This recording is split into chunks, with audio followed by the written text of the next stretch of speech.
नमस्कार, आप सभी का स्वागत है। आज हम बात करते हैं कि आखिर कहां जाती है मरने के बाद आत्मा। तो आइए जानते हैं इस रहस्य के बारे में।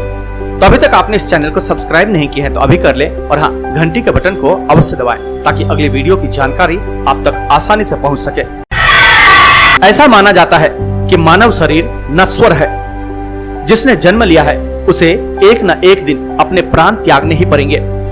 भले ही मनुष्य या कोई अन्य जीवित प्राणी 100 वर्ष या उससे भी अधिक क्यों न जी ले, लेकिन अंत में उसे अपना शरीर छोड़कर वापस परमात्मा की शरण में जाना ही होता है।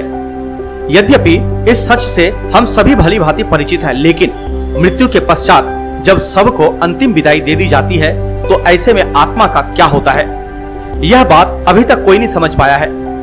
एक बार अपने शरीर को त्यागने के बाद वापस उसी शरीर में प्रदार्पित होना असंभव है। इसलिए मौत के बाद की दुनिया कैसी है, यह अभी तक एक रहस्य ही बना हुआ है। किस्से कहानियों या फिर अफवाहों में तो मौत के पश्चात आत्मा को मिलने वाली यातनाएं या फिर विशेष सुविधाओं के बारे में तो कई बार सुना जा चुका है, लेकिन पुख्ता तौर पर अभी तक कोई यह नहीं जान पाया है कि क्या वास्तव में इस दुनिया के बाद भी एक ऐसी दुनिया है जहां आत्मा को संरक्षित रखा जाता है। अगर नहीं तो जीवन का अंत हो जाने पर आत्मा कहां चली जाती है।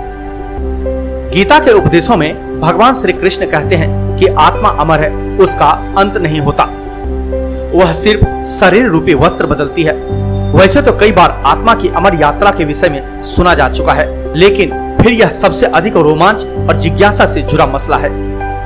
शरीर त्यागने के बाद कहां जाती है आत्मा। गरुड़ पुराण जो मरने के पश्चात आत्मा के साथ होने वाले व्यवहार की व्याख्या करता है, उसके अनुसार जब आत्मा शरीर छोड़ती है तो उसे 2 यमदूत लेने आते हैं। मानव अपने जीवन में जो कर्म करता है, यमदूत उसे उसके अनुसार अपने साथ ले जाते हैं। अगर मरने वाला सज्जन है, पुण्य आत्मा है, तो उसके प्राण निकलने में कोई पीड़ा नहीं होती है, लेकिन अगर वो दुराचारी या पापी हो तो उसे पीड़ा सहनी पड़ती है।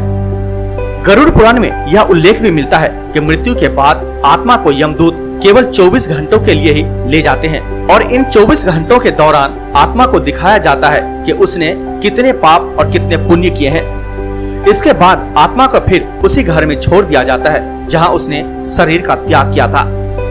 इसके बाद 13 दिन के उत्तर कार्यों तक वह वहीं रहता है। 13 दिन बाद फिर यमलोक की यात्रा करता है। इसे मौत का रास्ता कहते हैं।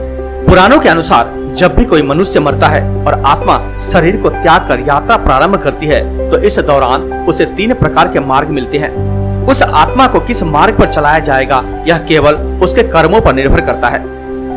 ये 3 मार्ग हैं: अर्ची मार्ग, धूम मार्ग और उत्पत्ति विनाश मार्ग। अर्ची मार्ग ब्रह्मलोक और देवलोक की यात्रा के लिए होता है, वही धूम मार्ग पितृलोक की यात्रा पर ले जाता है और उत्पत्ति विनाश मार्ग नरक की यात्रा के लिए है।